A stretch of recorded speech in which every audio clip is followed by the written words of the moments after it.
নমস্কার।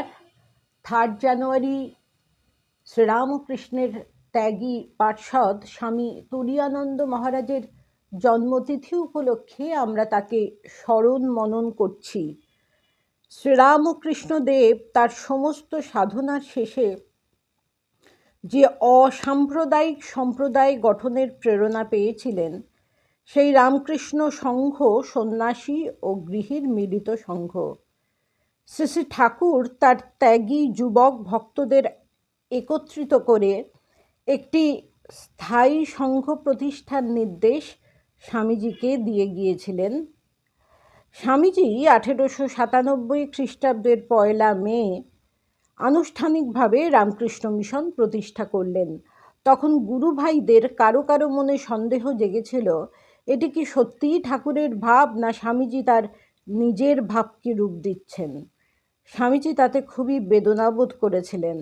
আহত কণ্ঠে জানিয়েছিলেন, ঠাকুরের ইচ্ছা এবং প্রেরণা ছাড়া তিনি নিজে কিছুই করেননি। এরপর ক্রমশ গুরু ভাইদের সন্দেহ দূর হয়েছিল। তারা স্বামীজির কাছে এবং সংঘের কাছে আত্মসমর্পণ করেছিলেন। হরি মহারাজ তথা স্বামী তুরীয়ানন্দজির ক্ষেত্রে দেখা যায়, স্বামীজি প্রথম যখন শ্রী শ্রী ঠাকুরের ভাব প্রচারের উদ্দেশ্যে তাকে আমেরিকা যেতে অনুরোধ করেছিলেন, তিনি সম্মত হননি। দ্বিতীয়বার পাশ্চাত্য যাওয়ার সময় আবার স্বামীজি তাঁর কাছে একই প্রস্তাব রাখেন। তখনও কঠোর বৈরাগ্যবান হরি মহারাজ অসম্মত হয়েছিলেন। স্বামীজি করুণ স্বরে বলেছিলেন, হরি ভাই, ঠাকুরের কাজের জন্যে আমি বুকের রক্ত বিন্দু বিন্দু পাত করে মৃতপ্রায় হয়েছি। তোমরা কি আমায় এ কাজে সাহায্য করবে না, কেবল দাঁড়িয়ে দাঁড়িয়ে দেখবে? গম্ভীরানন্দজি মহারাজ লিখেছেন, আদেশ যখন আরতির আকারে সম্মুখে আসে, তখন কাহার না মন টলে। আদেশ যখন আরতি হয়ে আসে, তখন সবারই মন টলে। তুরীয়ানন্দজি স্বামীজির ভালোবাসার কাছে হেরে গেলেন। তার সপ্রেম আহ্বান উপেক্ষা করতে না পেরে তপস্বী তুরীয়ানন্দ মহারাজ ভোগপ্রবণ দেশ আমেরিকায় যেতে সম্মতি প্রকাশ করেছিলেন। স্বামীজি তাকে বলেছিলেন, হরি ভাই, এবারে নতুন একটা পথ করে দিয়ে গেলুম। এতদিন লোকে জানত ধ্যান, জপ, বিচার প্রভৃতির দ্বারাই মুক্তি হয়। এবারে এখানকার ছেলেরা মেয়েরা তার কাজ করে জীবনমুক্ত হয়ে যাবে। প্রাণ ও প্রিয় গুরু ভাইয়ের কথায় হরি মহারাজের কোনো সংশয় রইল না। তার প্রমাণ পরবর্তীকালে তার আচরণে, তার কথাবার্তায় আমরা পাই। স্বামী বীরেশ্বরানন্দজি শুনেছিলেন হরি মহারাজ বলেছেন যে স্বামীজির যে কাজ, সেই কাজ যে করবে সেই মুক্ত হয়ে যাবে।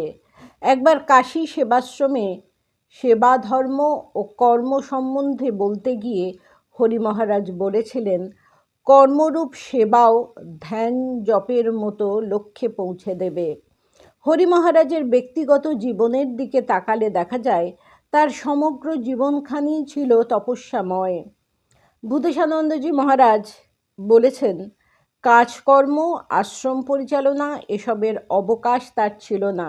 উচ্চ আধ্যাত্মিক তত্ত্বে প্রতিষ্ঠিত থেকে সকলের সঙ্গে সেইভাবে ব্যবহার এবং তীব্র আধ্যাত্মিক অনুভূতিকে অন্যদের মধ্যে সঞ্চারিত করা, আজীবন তিনি এই করেছেন।